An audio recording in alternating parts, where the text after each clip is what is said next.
Mengawali informasi yang pertama, saudara, akibat jembatan rusak dan amblas yang belum kunjung diperbaiki, membuat warga kesulitan membawa hasil panen menuju ke kota Cane.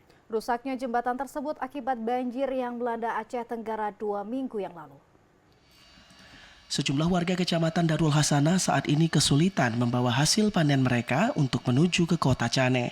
Hal ini diakibatkan terputusnya jembatan penghubung di Bukit Cinta, Desa Datuk Saidane, Kecamatan Babu Salam yang menghubungkan Kecamatan Darul Hasanah menuju kota Cane dan sebaliknya. Putusnya jembatan tersebut akibat banjir yang melanda Lawe Sikap 2 minggu yang lalu.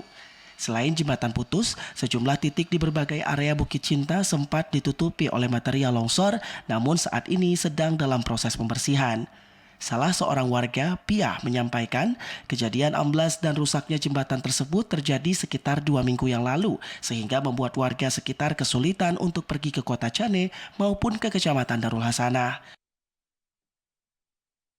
Jalan 2 minggu, putus total. Saat ini kendaraan atau roda 2 dan 4 gimana nih, Bu? Nggak bisa lewat, orang usaha pun nggak bisa lewat.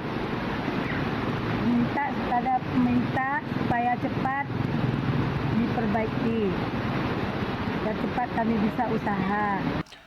Piah berharap jembatan tersebut bisa secepatnya diperbaiki agar kendaraan baik roda 2 dan 4 bisa kembali melintas ke kota Cane. Dikarenakan jembatan tersebut satu-satunya akses warga untuk membawa hasil panen mereka. Dari Kabupaten Aceh Tenggara, Abdul Aziz, TVRI Aceh melaporkan.